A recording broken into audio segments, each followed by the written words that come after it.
hermosa es la palabra del Señor. Amén. Y cada día nos gozamos en leerla. Es alimento espiritual, nos fortalece, nos llena de gozo. Y cada día confirmamos que esta hermosa palabra de Dios es verdad. Y bueno, yo sé que tú también te gozas cuando lees la palabra. Tú que me ves en Argentina, en Perú, en España, Estados Unidos, en Cuba, Puerto Rico, Guatemala, bendiciones en Kenia. Bueno, pues bendiciones. Sé que también estás diciendo amén, gloria al Señor. Y me gozo mucho en poder compartir con mis hermanos de todo el mundo estas verdades tan maravillosas de la palabra del Señor.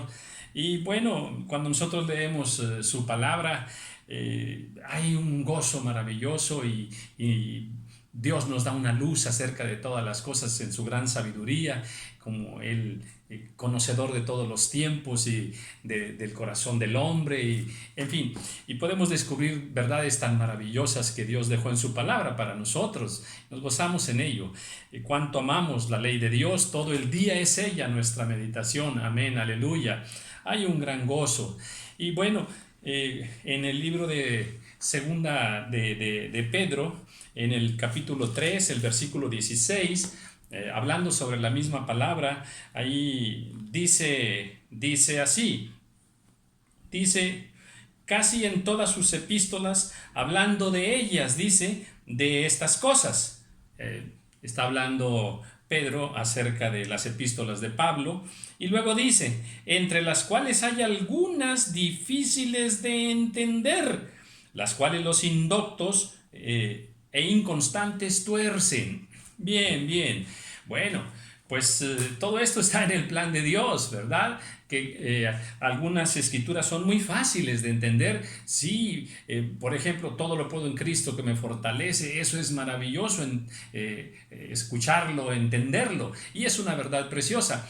Pero luego aquí mismo nos dice que hay algunas escrituras difíciles de entender. Y en ello hay un peligro, porque puede ser que por no entenderlas, las apliquemos incorrectamente o las enseñemos incorrectamente. Y eso es bastante peligroso espiritualmente hablando.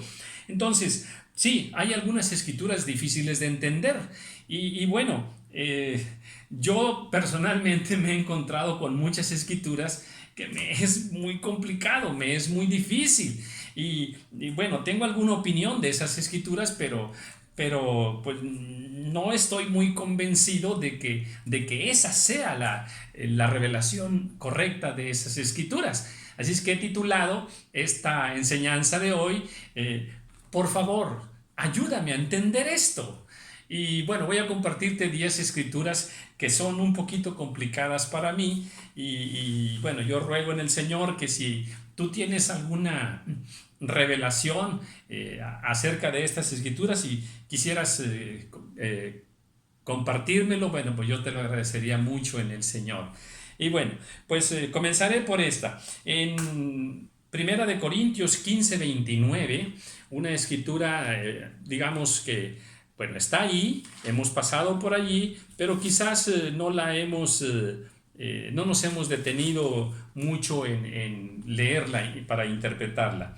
Dice en el 15:29, de otro modo, ¿qué harán los que se bautizan por los muertos, si en ninguna manera los muertos resucitan?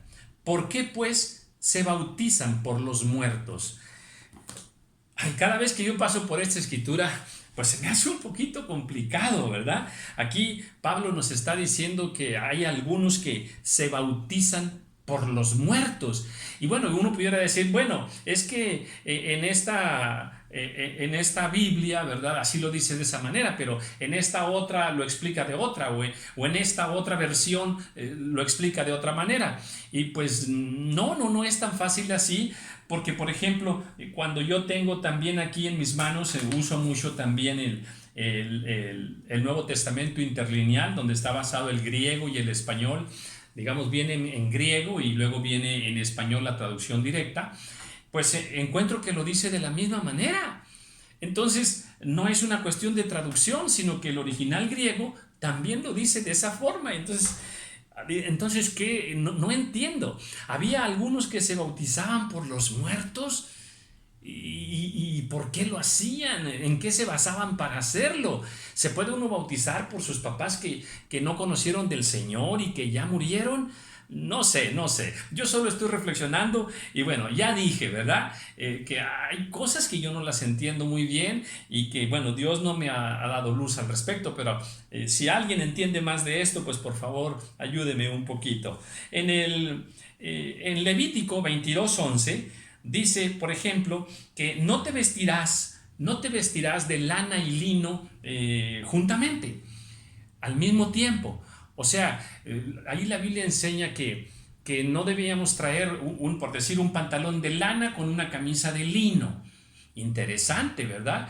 Yo soy de la convicción de que si Dios lo dice es verdad. O sea, si Dios lo dice es por algo. No le hace si nosotros todavía no lo entendemos o está muy difícil. Bueno, si Dios lo dice es por algo. Él tiene razón, aunque la ciencia diga otra cosa. No importa. En cualquier asunto Dios tiene razón.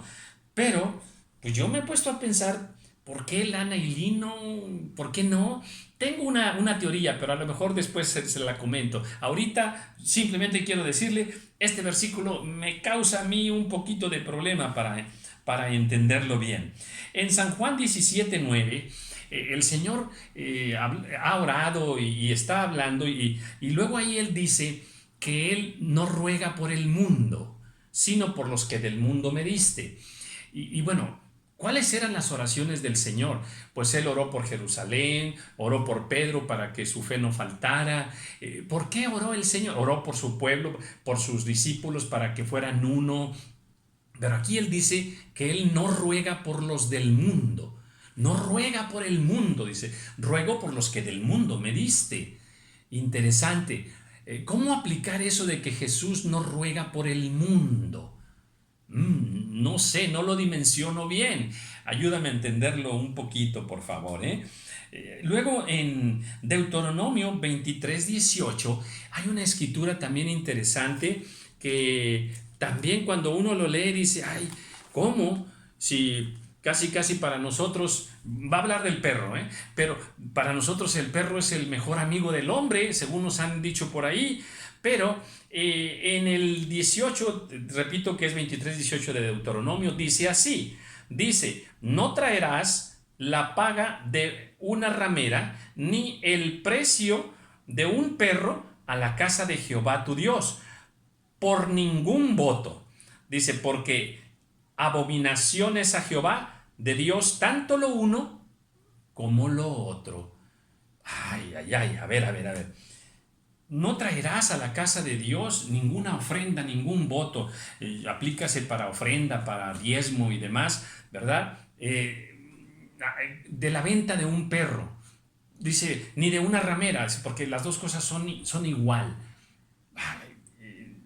No sé cuál sería el fundamento espiritual bíblico para explicar esto, para entender esto.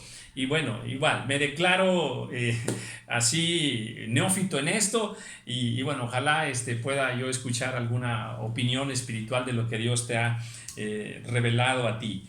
Muy bien. Esta otra también es para mí bastante complicada. En Apocalipsis, hablando de los 144,000, ahí dice que estos son los que no se contaminaron con mujer. Dice, pues son vírgenes. Interesante escritura. O sea, ahí dice que estos 144,000 son vírgenes, dice, y que no se contaminaron con mujer. ¿A qué tipo de contaminación se refiere ahí? ¿Cómo se da esa contaminación? ¿Será por causa del deseo carnal? ¿Será por causa del semen del hombre? No lo entiendo bien. Y no es la única cita bíblica donde lo dice, porque también lo encontramos en 1 de Samuel 21:5. Allá también David, ahí hablando de aquellos guerreros, también dice que desde que salieron eran santos y que no han tocado mujer. También en Éxodo 19:5, cuando Dios desciende ahí al monte Sinaí y el pueblo se va a acercar a él, les dice que no toquen mujer. para que se puedan acercar y santificarse de ahí en la presencia del Señor. Interesantes escrituras, pero ¿cómo aplica aquí? ¿Cómo explicarlo? ¿Cómo enseñarlo? Bueno, voy a pasar a otra. Dice, esta está... No sé, esta me tiene como así en shock espiritual. En el Salmo 19:4, ahí hay una escritura que nos habla acerca, está diciendo cosas muy bellas, pero luego habla del sol y luego dice que Dios le puso tabernáculo en los cielos al sol. Y luego cuando yo pienso tabernáculo, bueno, pues tabernáculo es aquel templo maravilloso que Dios le dictó a Moisés y que es una réplica del templo que está en el cielo, ¿verdad? Pero dice que Dios en el cielo le puso al sol tabernáculo. Bueno, ¿por qué al sol? Interesante. Ahora, si Dios dice que le puso tabernáculo al sol, es que le puso tabernáculo al sol. Eso no lo dudemos, ¿verdad? Así es. Y bueno, pues revisa estas escrituras y a ver qué Dios te revela a ti también, ¿verdad?